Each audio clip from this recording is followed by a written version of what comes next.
कि हे ईश्वर, अगर तू सबकी सुनता है तो अगले जन्म में मुझे जैन परिवार में पैदा कर। यहां का अनुशासन, यहां का धर्म के प्रति समर्पण, जितनी भी प्रशंसा की जाए कम है। हमारे 10 गुरु हुए, उसमें से एक गुरु गोविंद सिंह जी हुए, जिनके 4 बच्चे हुए। 4 बच्चों में से 2 बच्चों को दीवार में चुनवा दिया गया और 2 बच्चों को युद्ध के अंदर मार दिया गया।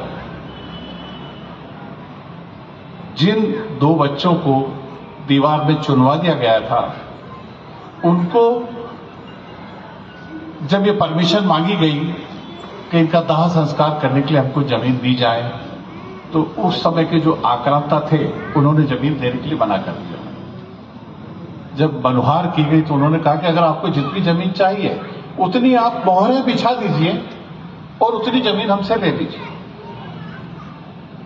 अब सिख धर्म की उत्पत्ति तो लड़ने के लिए हुई।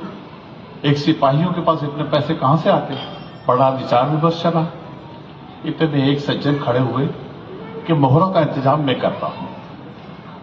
उन्होंने लाके मोहरें बिछाई। तब फिर मुगल आक्रांताओं ने एक और बात कही कि नहीं, ऐसी खड़ी मोहरें नहीं, हमको ऐसी खड़ी मोहरें चाहिए, ऐसी मोहरें चाहिए, तो ऐसी चपटी नहीं, ऐसी खड़े करके बिछाई।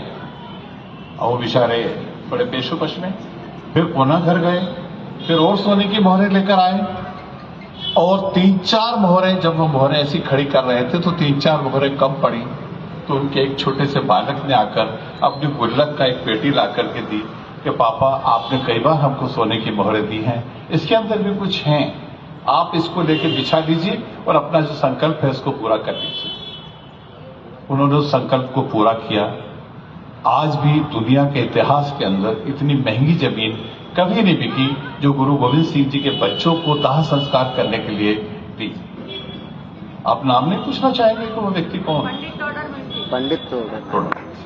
पंडित टोडरमल जी ने ये जमीन, ये जैन समाज से संपर्क रखते थे और उस दिन के बाद नतमस्तक हो मैं जैन समाज के सामने सुरेंद्र सिंह अरोड़ा की घोषणा करता हूं कि जैन समाज को अगर एक जगह सा भी संकट कहीं भी पैदा होगा तो उज्जैन का सिख समाज आपके लिए एक एक बूंद, एक एक खून की बूंद से हम आपका वो एहसान, जब तक ये सूरज और चांद रहेंगे, जैन समाज का ये एहसान सिख समाज कभी नहीं भूल सकता कि जिन्होंने हमारे गुरुओं के बच्चों के लिए इतनी बड़ी कुर्बानी दी हो।